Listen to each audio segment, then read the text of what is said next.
Now this is going to be the last part on vertical asymptotes. A couple things that we say, that if I'm considering the limit as x goes to infinity, positive or negative, I don't really care which, of f of x, and I'm saying that goes to positive or negative infinity.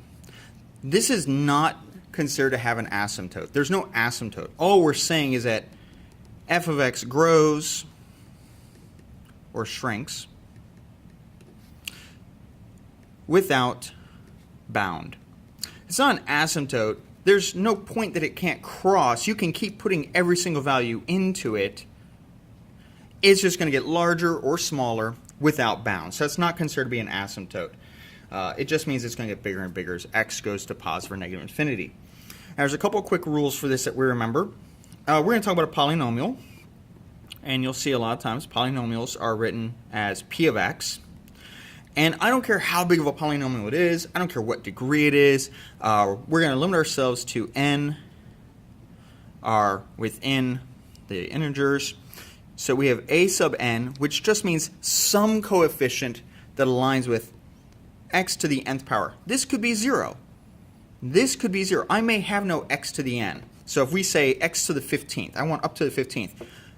But my function is only x, that just means the 15th has a 0 in front of it, and the 14th has a 0 in front of it, all the way down.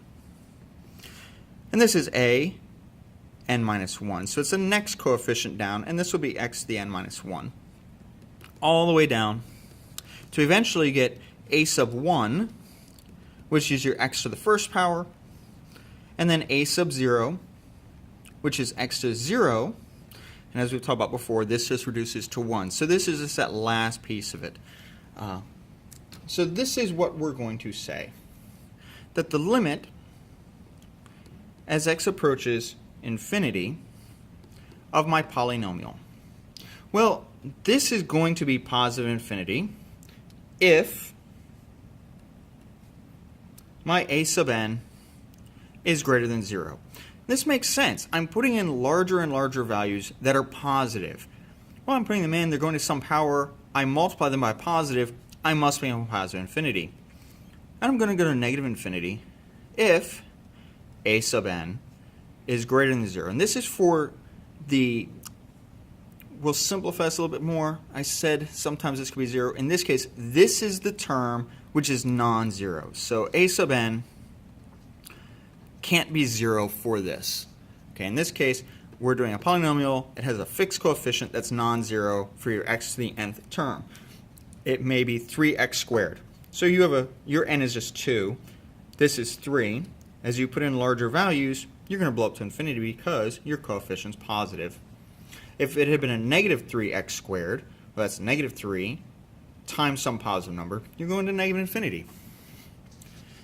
That's the first case. The second case is, what if you're going to negative infinity? And this one's a little bit more complicated of your polynomial. Well, this is going to go to positive infinity only if certain criteria happen. First, if a sub n is greater than 0 and n is even. So if you have a negative number and you raise it to some even power, it becomes positive. Your leading coefficient, if it also is positive, you're going to go to infinity. Now, let's say your a sub n is greater than 0 and n is odd. Well, that means you have a positive number times a negative number to an odd power. Well, that's going to remain negative. So you have a positive times a negative. You're going to negative infinity. Well, we can also go to positive infinity, though, because what if a sub n is less than 0 and n is odd? Well, now we have a negative times another negative, because a negative number to an odd power is negative. We're going to go to positive infinity. And of course, we can still go to negative infinity one more way. If a sub n is less than 0 and n is even. That's also going to get me there. So, again, as we said, if your function is going to infinity, it grows without bound, Generally speaking, that's not asymptotic if you're talking about as x goes to infinity. If x is going to a number, a specific number, and it grows without bounds, or shrinks without bounds, then we'll call it an asymptote. But not if we're just talking about its behavior as it grows forever. If it's growing and growing and growing, and it just keeps growing and growing and growing, that's not an asymptote. It's just growing.